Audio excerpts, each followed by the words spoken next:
Bismillahirrahmanirrahim. Assalamualaikum warahmatullahi wabarakatuh. Sahabat beriman, sebagai manusia biasa tentu pernah melakukan perbuatan dosa, bahkan ada yang terjerumus ke dalamnya. Ada seorang pelaku maksiat yang jasadnya dibuang tapi dicintai Allah Subhanahu wa Ta'ala. Apakah amalannya?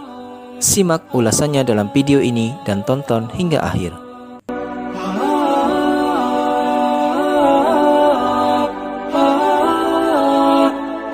Manusia adalah tempatnya salah dan dosa. Namun Allah Subhanahu wa Ta'ala memberikan akal dan hati untuk merenung dan kembali pada jalan kebaikan. Jika mengimami Allah Subhanahu wa Ta'ala, maka tentu mengetahui bahwa ampunan Allah Subhanahu wa Ta'ala teramat luas bagi hambanya.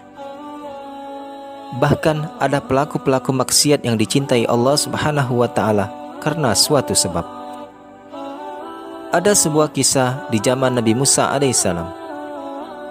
Nabi Musa alaihissalam pernah diwahyukan oleh Allah Subhanahu wa Ta'ala untuk mengurus jenazah seorang lelaki pelaku kemaksiatan semasa hidupnya. Namun dikala mengurus jenazah lelaki tersebut, Nabi Musa alaihissalam ditunjukkan oleh Allah Subhanahu wa Ta'ala berupa akhir yang baik atau husnul khotimah pada jenazahnya. Dinukilkan dari riwayat hadis dalam kitab Usfuriyah karya Syekh Muhammad bin Abu Bakar al-Usfuri, Nabi Musa alaihissalam mendapat wahyu dari Allah Subhanahu wa Ta'ala untuk mengurus jenazah seorang lelaki di pembuangan sampah. Diketahui warga di perkampungan tersebut membuangnya dan tidak ada yang mau mengurusnya karena perilaku fasik almarhum. Allah Subhanahu wa Ta'ala berfirman, "Wahai Nabi Musa, di suatu perkampungan ada seorang lelaki mati di pembuangan sampah. Ia adalah salah satu di antara kekasihku. Namun para tetangganya tidak mau memandikannya, mengkafani dan menguburkannya. Karena itu, pergilah mandikan, kafani, sholati, dan kuburkanlah sewajarnya." Sesampainya Nabi Musa alaihissalam di perkampungan tersebut, beliau pun mulai menanyai warga tentang keberadaan si jenazah. Warga di perkampungan itu mengabarkan bahwa jenazah dibuang di pembuangan sampah. Mereka juga menceritakan perilaku si jenazah semasa hidupnya. Nabi Musa alaihissalam yang mendengar banyak informasi mengenai perilaku buruk si jenazah pun bermunajat kepada Allah Subhanahu wa Ta'ala. "Tuhanku, Engkau memerintahkanku untuk menguburkannya dan mensolatinya, padahal orang-orang menyaksikan keburukannya. Engkau lebih tahu daripada mereka tentang pujian dan cercaannya." Allah Subhanahu wa Ta'ala kembali menurunkan wahyu kepada Nabi Musa alaihissalam untuk membenarkan informasi tentang perilaku buruk jenazah yang didengarnya. Namun Allah Subhanahu wa Ta'ala juga menunjukkan amalan terakhir yang dilakukan oleh jenazah lelaki tersebut sebelum ia menemui ajalnya. Setelah diusut, amalan terakhir yang dilakukan oleh lelaki tersebut adalah memohon ampun kepada Allah Subhanahu wa Ta'ala. Menurut riwayat, ada 3 doa yang dipanjatkan oleh lelaki tersebut di hari-hari terakhirnya. Pertama, lelaki tersebut mengakui perbuatan maksiat yang dilakukannya. Lalu, ia pun berdoa kepada Allah Subhanahu wa Ta'ala, "Wahai Tuhanku, sesungguhnya Engkau mengetahui perbuatan-perbuatan maksiatku yang sebenarnya juga aku benci di dalam hatiku. Namun ada 3 hal berkumpul bersamaku sehingga aku melakukan perbuatan maksiat yang sebenarnya aku benci dalam hati itu, yaitu hawa nafsu, teman yang buruk, dan iblis. Karena itu, ampunilah aku." Kedua, sang lelaki yang juga mengakui bahwa tempatnya semasa hidup berada di lingkungan orang fasik. Meski demikian, ia juga pernah berada di sekitar orang soleh dan mengaku lebih senang berada di sana.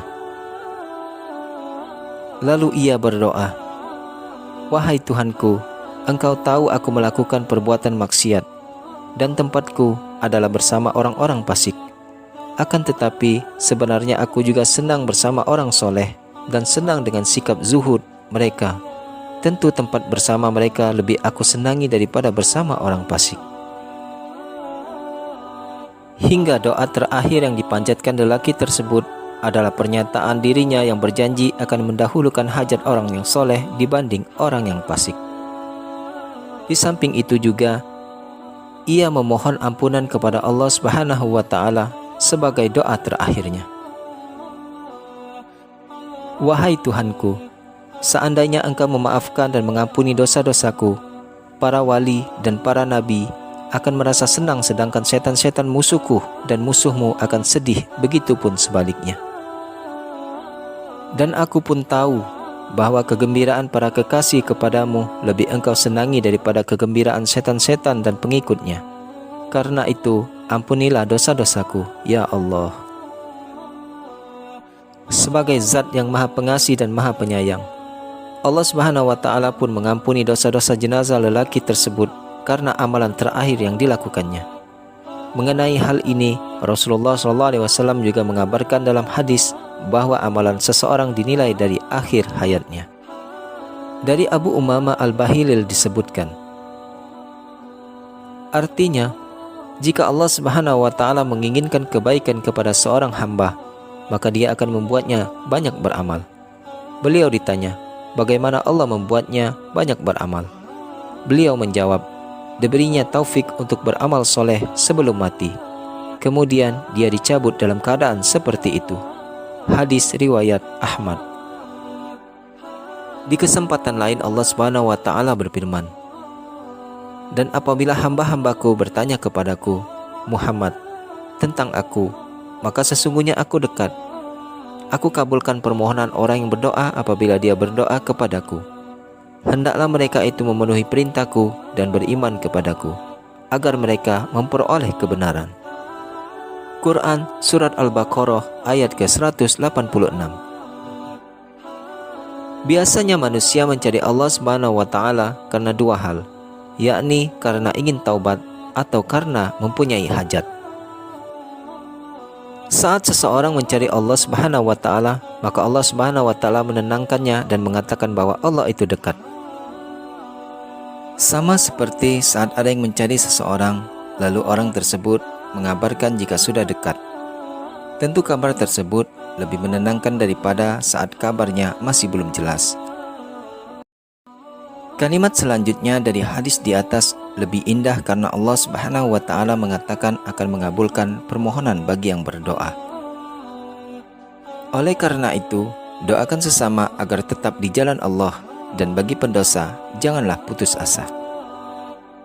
Allah Subhanahu wa Ta'ala sangat mencintai pelaku maksiat yang mau taubat daripada orang soleh yang tidak pernah merasa salah. Jadi, jika menyadari bahwa sering berbuat maksiat dan ingin dicintai Allah Subhanahu wa Ta'ala, maka segeralah bertaubat. Wallahu a'lam bissawab.